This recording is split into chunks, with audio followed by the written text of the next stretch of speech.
আসসালামু আলাইকুম প্রিয় ভিউয়ার্স, ক্যারিয়ার এ টু জেডে সবাইকে স্বাগতম। চলে এলাম আরও একটি গুরুত্বপূর্ণ ভিডিও নিয়ে।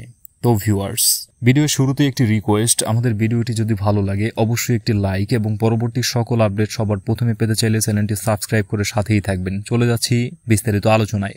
বৈষম্যমূলক বেতন স্কেলেও সরকারি কর্মচারীরা সেবা দিয়ে যাচ্ছে, কিন্তু ক্ষুধার রাজ্যে পৃথিবী যদি গদ্যময় হয় তবে পূর্ণিমার চাঁদকেও ঝলসানো রুটি মনে হবে। বিখ্যাত মার্কিন মনোবিদ আব্রাহাম মাসলো মানুষের চাহিদাকে 5 ভাগে ভাগ করে সেটাকে প্রাসনার সাথে তুলনা করে দেখিয়েছেন। সেখানে সর্বনিম্ন স্তরে আছে জৈবিক ও নিরাপত্তার চাহিদা।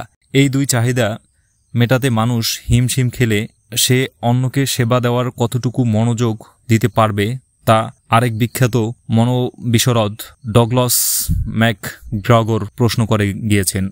অন্তর্বর্তীকালীন সরকার আসার পরে কর্মচারীদের পে স্কেল দিয়ে জীবনযাপনের খরচ সমন্বয় করা হবে বলে সবাই আশা করেছিল। সেই ধারাবাহিকতায় মহার্ঘ ভাতার ঘোষণা প্রকল্পে কমিটি করা হয়েছিল। সেই কমিটির পক্ষ থেকে দ্রুত মহার্ঘ ভাতা ঘোষণার কথা জানানো হলেও আজ সমকাল পত্রিকার বরাতে জানা গিয়েছে মহার্ঘ ভাতা নাকি দেওয়া হচ্ছে না। রাষ্ট্র জনগণের অভিভাবক, এতে কোনো দ্বিমত থাকার কথা না।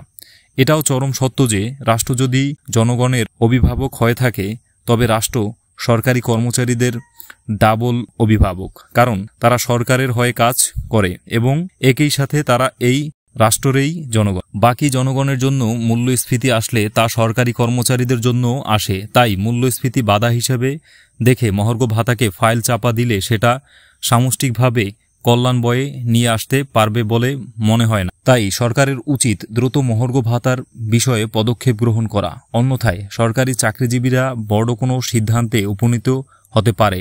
সেটা হতে পারে কর্মবিরতির মতো বড় সিদ্ধান্ত। সেটা যদি করে ফেলে সার্বিকভাবে অন্তর্বর্তীকালীন সরকার সেই চাপ সামলাতে হিমশিম খাবে। সেই দিকে যাওয়ার আগেই সরকারের উচিত চাকরিজীবীদের জন্য সময়োপযোগী মহার্ঘ ভাতার ঘোষণা দেওয়া। তো ভিউয়ার্স, এই ছিল আজকের ভিডিওতে। পরবর্তী ভিডিও আসার আগ পর্যন্ত সবাই ভালো থাকবেন। আল্লাহ হাফেজ।